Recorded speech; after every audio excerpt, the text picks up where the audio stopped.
Hey, what's up, everybody? This is Jeff from BKJMac TV, and this is the BKJMac podcast experience coming to you live from the Big Apple.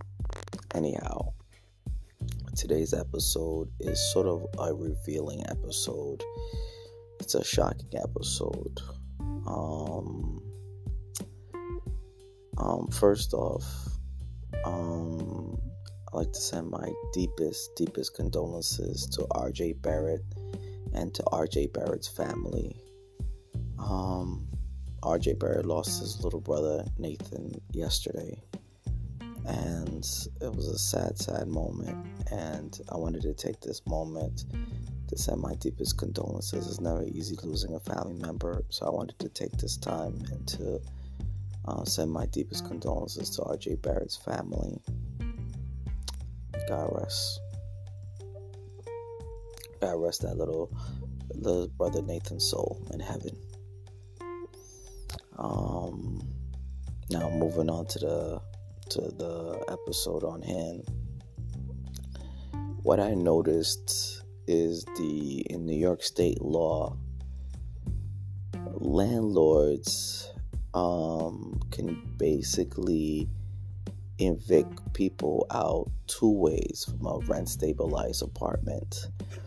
The first being if they want to demolish the building, or two, they make major structural upgrades to the building.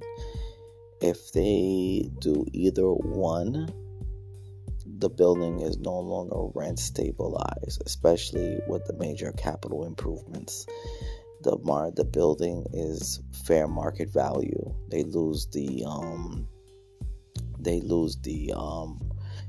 protection of rent stabilization. I just found that out in an article. Now it makes sense now. Think about it. Buildings built before 1974 and with more than 4 units had to be rent stabilized. Now these are old buildings built before 1974. Now these landlords, now let me tell you, they're in a game of making profits, right? So they're in a game of making profits, and they choose not to update these buildings. They choose to do minor rehabs to these buildings, and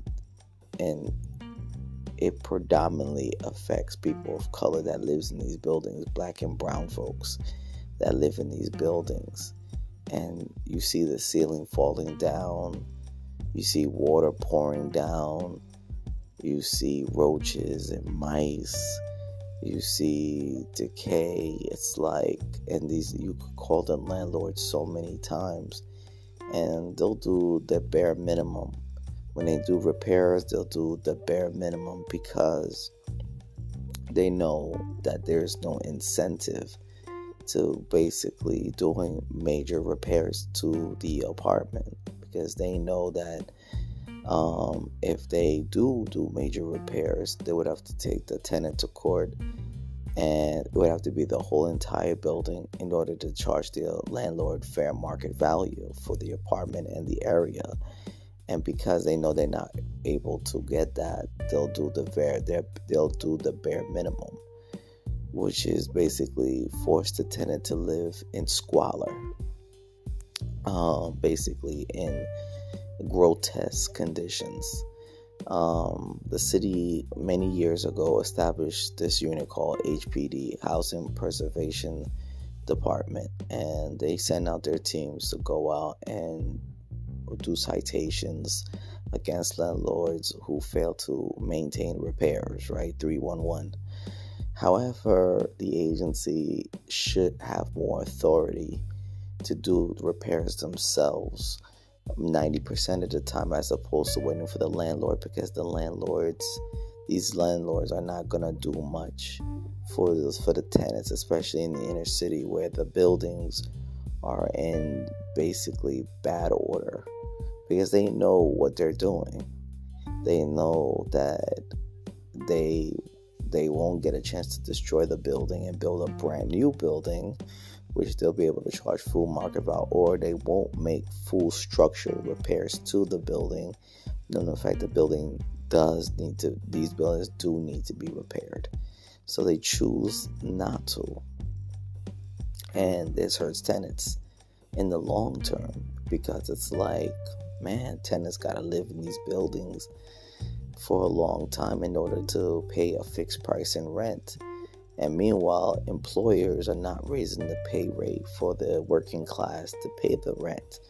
So they're raising the rent. It's a rent stable apartment, but it's like the work is not being done properly or effectively to its full qualified standards.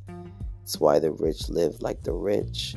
They all care about a profit, so they can get the money, so they can live the grand old lifestyle. Now, I'm not hating on the rich people, so don't think about me hating on them, but how much money can a person really have when other people are living in squalor in other areas of New York?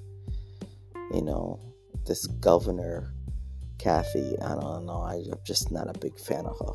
I'm just not a big fan. I'm almost ashamed that I voted for her.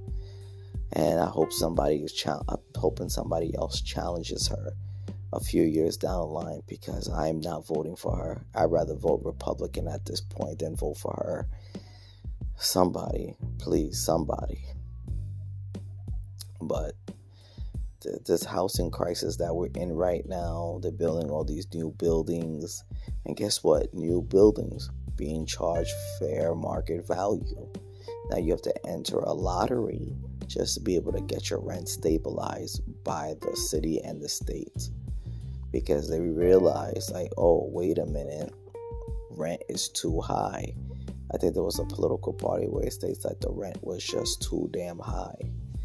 And right now there's just nothing has been able to change that, especially in New York. Employers are able to just get away with paying their employees any wage they want. Employers make it their business to squash unions and to squash the thought of forming unions amongst employees. These big businesses, they want to protect their profits as much as possible and make sure that these working class folks go back to buildings that are in that's not in great condition. And it's sad. It's really, really sad. And Dr. King and Malcolm X and A. Philip Randolph, Byron Ruskins, Medgar Evers, they were our heroes because they fought for change. I have yet to see this generation fight for this major level of change to create a sense of equality and fairness, especially with the minimum wage being an embarrassment in New York State and housing being a dismal state of mind. I don't know, to be honest with you. I may sound pessimistic right now. I don't even know what's going to happen in New York. The state of New York, the housing crisis, the financial crisis, amongst the working class, there's no elevation to that level of success. It's just not there. Unfortunately, it's just not there. It's there for a few, but not for all. And it doesn't matter if you have a college degree with 180 college credits. There's no pathway to success. There's no way, because it's a lack of respect, and you're forced to live in squalor conditions. It makes sense now. It's why certain neighborhoods look the way they look, because they know that they can't tear it down because there's no chance the state will allow them to do so. They have to get permission, and it's usually hard to get that permission. So they won't even do major structural upgrades, because if they do, then they're repossessing that whole entire building, and they know there's going to be a major pushback, so they don't even waste the headache. So they do the bare minimum. So overall, the state of the buildings, our economy in New York State is just so bad. It's really, really bad. And as a concerned New Yorker, I'm very worried about where our state is going. Right now, Kathy Hochul is not doing a good job. She's doing a horrendous job as our governor of New York. And if I could, I would run against her and I'll probably win and implement what I feel would be the best way for New York to fully recover and to be able to work with the true working class and the middle class of New York. Thank you for listening to this episode of the BKJ Mac Podcast Experience. Peace, love, always. One.